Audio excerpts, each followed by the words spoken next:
नमस्कार साथियों, एक और बड़ी खूबसूरत सी कहानी के साथ आज फिर मैं आपके सामने हाजिर हूँ।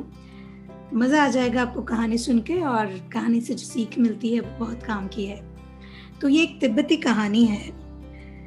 एक आदमी ने एक साधु के यहाँ जाकर कहा कि मुझे कुछ मंत्र दे दीजिए, सिद्धि हो जाए। उसने साधु की बहुत सेवा की, हाथ पैर दबाए, बहुत दिनों तक साधु के यहाँ रहा, जो कहते थे वो करते जाता था। लेकिन साधु ने कहा कि मेरे पास ऐसा कोई मंत्र है नहीं, मेरे पास ऐसी कोई सिद्धि है नहीं।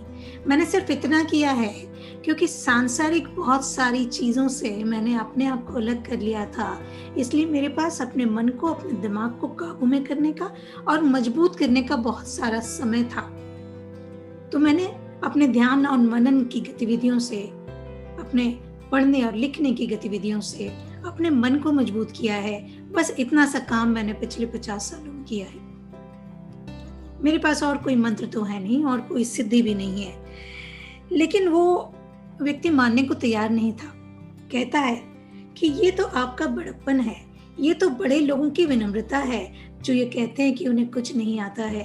पर मुझे पता है कि आप बहुत ज्ञानी हैं, आपके पास ज्ञान का अथाह सागर है और एक छोटा सा मंत्र मुझे दे देंगे, मैं एक सिद्धि पाना चाहता हूँ, तो आपका बड़ा एहसान होगा, बड़ा उपकार होगा और मैं तब तक आपके यहाँ रहूँगा, तब तक आपकी सेवा करूँगा जब तक कि आप मुझे मंत्र नहीं दे देते, वो मंत्र जिससे मुझे कोई सिद्धि प्राप्त हो जाए और मैं भी आप ही की तरह संत हो जाऊं।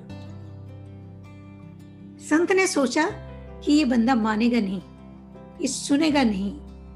उन्होंने फिर से कहा कि मैं सच कह रहा हूं, मेरे पास सच में कोई ऐसा कोई मंत्र नहीं है जिससे तुम कोई सिद्धि प्राप्त कर सकोगे। उसने कहा, गुरुजी, आज न कल न परसों, मैं तो तब तक यही हूं जब तक आप मुझे मंत्र नहीं देते।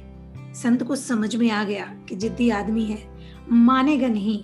संत ने एक कागज पर कुछ लिख दिया और कहा, ये मंत्र है, दिन में 3 बार, सुबह, दोपहर, शाम, नहा धोकर पूजा घर में जाकर इसको सिर्फ 5 बार बोलना है और 5 दिन तक अगर ये कर लिया तो सिद्धि प्राप्त हो जाएगी। व्यक्ति बड़ा खुश हो गया। क्या बात है गुरुजी, मुझे मालूम था, बहुत बहुत धन्यवाद। मुझे पता था आपका दिल बहुत बड़ा है, आप जरूर मुझे कुछ अच्छा मंत्र देंगे जिससे मुझे सिद्धि प्राप्त हो जाएगी। साधु ने कागज पर जो लिख दिया था उसकी बात तो बाद में करेंगे, लेकिन उसने सिर्फ इतना कहा, जब भी ये मंत्र पढ़ो तुम्हें बंदर की याद नहीं आनी चाहिए। उसने कहा, क्या बात कर दी गुरुजी, 60 साल की उम्र हो गई, अभी तक जिंदगी में 1 या 2 बार कहीं पहाड़ी पे बंदर दिखे होंगे, वरना मुझे तो ना बंदर दिखे ना बंदर की याद आई, तो अब क्यों बंदर की याद आएगी? संत ने कहा, नहीं नहीं, मैं बस आगाह कर रहा था, क्योंकि अगर बंदर की याद आ गई और बंदर साथ में आ गए तो मंत्र सिद्ध नहीं हो पाएगा। वो आदमी बोला, आप चिंता मत कीजिए, मैं बड़ा मजबूत आदमी हूँ, देखता हूँ कैसे बंदर याद आते हैं, विश्वास दिलाता हूँ कोई बंदर याद नहीं आएगा और अभी तुरंत जाता हूँ और 5 दिन में ये प्रयोग पूरा करके सिद्ध पुरुष होके वापस आता हूँ। बड़ी खुशी खुशी वो आश्रम के बाहर निकला। चूंकि आश्रम पहाड़ी पे था तो बाहर निकला और सीढ़ियां उतरते उतरते जब वो उतरने लगा, भागा, लेकिन बड़ा हैरान हुआ, सीढ़ियां भी नहीं उतर पाया आश्रम की कि बंदरों की याद आने लगी। सिर को बहुत चिढ़का, खांसा, खकारा कि हट, भागो, थत्तेरे की, ये क्या पीछे पड़ गया? मगर बंदर तो बंदर, कभी हंसे, कभी रोए, कभी मुंह बिचकाए, क्योंकि बाहर के तो है नहीं, अंदर के बंदर हैं। 1 नहीं, 2 नहीं, कतारों पर कतारें। कहा, मार डाला, ये बंदर पहले कहाँ छुपे थे, अब तक कभी निकले ही नहीं। फिर उसके मन में ख्याल आया, जरूर दुनिया में ऐसा कोई है जो मुझे सिद्ध पुरुष बनने से रोक रहा है, जरूर ऐसे लोगों ने मिलकर कोई षड्यंत्र किया है मुझे कि इसे सिद्ध पुरुष नहीं बनने देना है, मेरा मंत्र सिद्ध नहीं करने के लिए इन्होंने बंदरों की व्यवस्था की है। तो उसने मन को समझाया और चल पड़ा घर की तरफ। पर घर पहुंचते पहुंचते तो कमाल हो गया, सारी दुनिया खो गई, बंदर ही बंदर थे। जहां देखे बंदर ही बंदर दिखाई पड़े। घर तक पहुंचा, देखा पत्नी दिखी। अरे, पत्नी को देखा और उसे लगा कोई बंदरिया बैठी हुई है। उसने अपनी आंखें मुचकी, पानी डाला और कहा कि हे प्रभु, ये क्या हो रहा है? बेटे को देखा तो ऐसा लगा बंदर चला आ रहा है। तब तक तो सब ठीक था। जब पिताजी को देखा और पिताजी में भी बंदर ही दिखा तो उसने कहा मैं पागल हो गया हूं। जल्दी से अपने कमरे में गया, नहाया धोया, मगर नहाना धोना क्या, बंदर नहा धो रहे थे। जल्दी से पूजा गृह का दरवाजा बंद करके बैठ गया। 5 बार पढ़ना तो दूर, कागज हाथ में लिया कि कागज में बंदर की तस्वीर। सीधी तरफ देखा, वहां भी बंदर, उल्टी तरफ देखा, वहां भी बंदर, सामने भी बंदर, पीछे भी बंदर, इधर बंदर, उधर बंदर, सब तरफ बंदर। कई बार कोशिश की, कई बार नहाया, कई बार धोया, कई बार मंदिर को साफ किया, पर परिणाम कुछ नहीं। बंदर कहीं जाने को तैयार ही नहीं थे। पत्नी परेशान हो गई। पत्नी ने कहा, तुम ये क्या कर रहे हो? आज तुमको सोना नहीं है क्या? अरे, उसे पता भी नहीं और उसके मुंह से निकला, तू जा यहां से, बंदरिया कहीं की, मेरे पीछे पड़ी है। पत्नी ने कहा, क्या कह रहे हो? बंदरिया, होश में तो हो? पिता ने सुना कि पत्नी से बंदरिया कह रहा है। पिता ने कहा, क्या कहता है रे नालायक? तो पिता को चुप करते हुए कहता है, चुप रह रे बंदर, हुसट, मैं घर के बाहर क्या गया, सारे घर पर बंदरों ने ही कब्जा कर लिया। पता नहीं आज पिताजी कहाँ चले गए, पत्नी कहाँ गई। लड़का बोला, पापा आप ये क्या कह रहे हो, क्या कर रहे हो? उसने बोला, चुप रहो बंदर की औलाद, सारे बंदर पता नहीं कहाँ से आ गए मेरे घर में और मेरे घर के लोगों को पता नहीं कहाँ ले गए। घर के लोगों को शक हुआ कि ये आदमी पागल हो गया है। उन्होंने कहा, तू होश में तो है?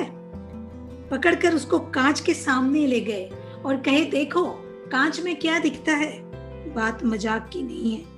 उसने कांच में देखा, सामने बंदर खड़ा है। हे प्रभु, ये क्या हो गया?